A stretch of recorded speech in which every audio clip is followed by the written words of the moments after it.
Existe un famoso experimento de pensamiento que dice así: si un árbol cae en medio del bosque y nadie lo ve caerse y nadie lo escuchó caer, entonces ¿se puede decir que el árbol cayó? ¿Cómo comprobaríamos que el árbol cayó? En psicología se habla de que si no hay percepción, para la mayoría de los seres humanos no hay realidad. Y sin embargo, desde una perspectiva filosófica podemos preguntarnos, bueno, si estamos de acuerdo en que el árbol cayó, entonces ¿cómo podemos comprobarlo? ¿De qué manera estaríamos seguros? Si no podemos comprobarlo, es como si nunca hubiera caído y para la mayoría de las personas no existe ninguna diferencia en sus vidas de que el árbol haya caído o no, de que el árbol tenga un impacto o no. Eh, Al pensar en ese árbol que cayó o no cayó en el bosque, entramos a la cuestión de si la realidad existe cuando nosotros no la volteamos a ver o si siempre existe a pesar de que no la volteemos a ver.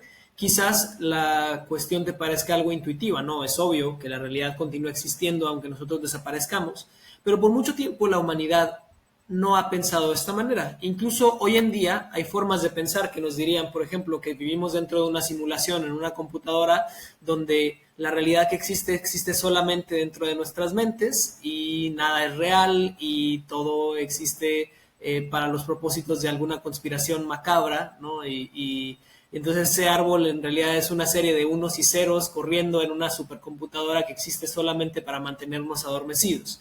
O también existen visiones de la realidad donde ese árbol es la creación de un ser divino que existe para que las personas lo perciban y lo entiendan. Sin embargo, en la ciencia existe una presunción de que ese árbol es un objeto que es independiente de la percepción de las personas y es independiente de cualquier entidad consciente, ya sea la de un ser divino o la de un ser material. La ciencia tiene una presunción, una assumption, que es la ontología de un solo mundo. Es decir, que todo lo que existe, existe en un solo lugar. Todo lo que existe, lo que ya fue, lo que es, lo que será, existe dentro de un solo plano de existencia y no existen más de un plano de existencia, como por ejemplo se piensa en algunas religiones, ¿no? Que existe una realidad espiritual, existe una realidad material y esos dos campos de existencia no se tocan. Para la ciencia solo existe un campo de existencia y por eso le llamamos una ontología de un solo mundo. Hay otros filósofos que le llaman un materialismo objetivo, es decir, es objetivo porque se considera que es posible entender la realidad de una sola forma, es decir, que hay una sola verdad final, objetiva, a pesar de que puedan haber percepciones subjetivas de ella misma. Por ejemplo, si mi perro y yo olemos la misma cosa en la cocina, el perro va a oler ese olor de forma distinta. El perro tal vez lo huela con mucha mayor sensibilidad y pueda detectar la diferencia entre, no sé, a lo mejor diferentes tipos de basura, y para mí todo huele a basura. Y sin embargo, sabemos que lo que estamos oliendo es lo mismo. A pesar de que existan percepciones subjetivas, hay una sola realidad objetiva y esa realidad, de acuerdo con esos filósofos, es material. No es espiritual, no es ideal, no es de otro tipo, sino solamente aquello que podemos percibir de manera material y que las leyes de la física tocan. Por eso se le llama materialismo objetivo o también se le puede llamar ontología de un solo mundo. Es decir, hay un solo mundo, no hay más de uno, hay uno solo. Ahora, es bien importante la ontología de un solo mundo y el materialismo objetivo para la ciencia.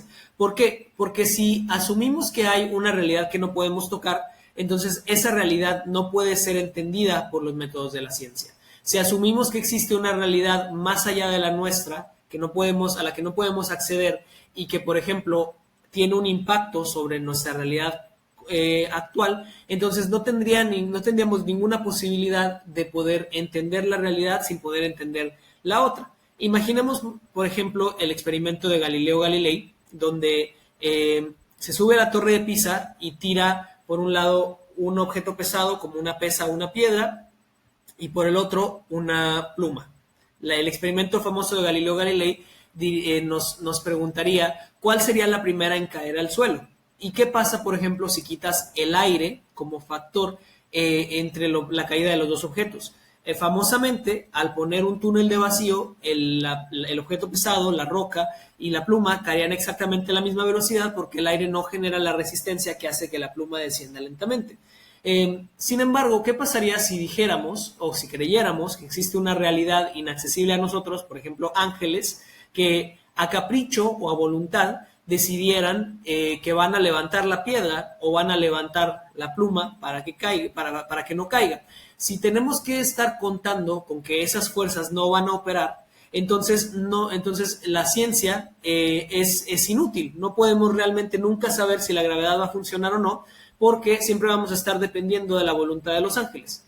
En otras palabras, la ciencia tiene que asumir que ciertas cosas en el mundo, en esta realidad material, en esta ontología de un solo mundo, sirven como constante, a pesar de que estemos o que no estemos, que los ángeles estén o que no estén. No asumimos que la gravedad funcionará siempre y cuando un ángel no decida cambiarla. La ciencia nos dice que si el ángel existe y el ángel es una fuerza que opera dentro de la realidad, entonces debemos ser capaces de entenderla como parte de un solo mundo y una sola realidad, en lugar de tratar de asumir que existe una realidad que no podemos entender. La ciencia no es neutral en este punto. La ciencia nos pide que entendamos que existe una sola realidad y que esa realidad se puede entender a través de los métodos de la ciencia.